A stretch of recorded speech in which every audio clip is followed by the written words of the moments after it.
Now, Minneapolis is just weeks away from a vote on a sweeping measure that would limit the size, scope, and influence of its current police department. And the referendum is happening against the backdrop of a spike in violent crime in the city where George Floyd was killed 16 months ago. Let's discuss this test of a big city police department overhaul with former Hennepin County, Minnesota Sheriff Rich Stanek and Project 21 co-chair Horace Cooper. Glad to have you both with us. Thank you. Thank you. So let's talk about a little bit more of what we're hearing about those stats on murders being up. In the Hill, it says murders up 30% in largest increase on record. It says this forthcoming FBI crime report will show murders increased about 29% amid the coronavirus pandemic in 2020, eclipsing the previous largest one-year change of 12.7% in 1968. And yet, Horace, this is at the same time we're having conversations about having fewer police on the streets. This has absolutely been devastating for too many communities.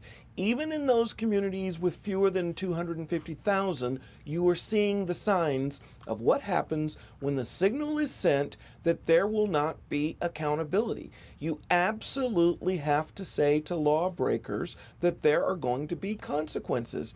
The Defund the Police movement has been part of a broader effort to essentially say, we feel sorry for you, the criminal, and we're going to try to excuse your bad behavior. This is devastating, and this is the kind of thing that I thought that America learned from the decisions that we made in the late 50s and 60s to decriminalize. It took to the 80s to finally come back to the reality. Is it going to take that long again? I hope not. But now we look to Minneapolis, where they're going to have this vote. It says under the Yes for Minneapolis initiative, the Minneapolis Police Department would be replaced with the Department of Public Safety. Now, that would eliminate the required minimum number of officers per capita and replacing some with social workers, mental health experts, and crisis managers, effectively defunding the local police by reallocating funds to other city services. Rich.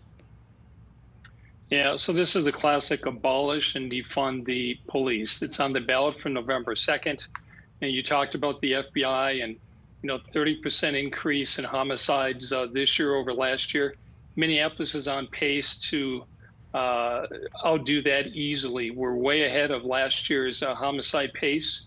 Year to date, our violent crime is skyrocketing. Just this morning, a group of residents in North Minneapolis, one of the neighborhoods, sent a letter to our governor saying, please, governor, declare Minneapolis a war zone, call in National Guard, call in state troopers, give us the help and the safety and security we need to live our lives. So you're saying residents actually want more folks on the ground there in uniform. Okay, I thought this was interesting. Forbes has looked at a number of places that are talking about defunding, and this is a little bit long, but I want to read this. It says, in 25 major U.S. cities across the country, officials have already cut or have proposed cutting funds from police budgets. But in as many as 20 of those same cities, mayors and other city officials enjoy the personal protection of a dedicated police security detail. Absolutely. We found that the defunding of police, coupled with taxpayer dollars spent on police securities details protecting public officials, only occurred in cities run by Democratic mayors. Horace. Well, absolutely. Here's what this is a little bit reminiscent of. It was only a couple of centuries ago when people who were sick, the doctors diagnosed that they needed to be bled. They needed to have leeches attached to them. We now know that it would have been better to have done none of this.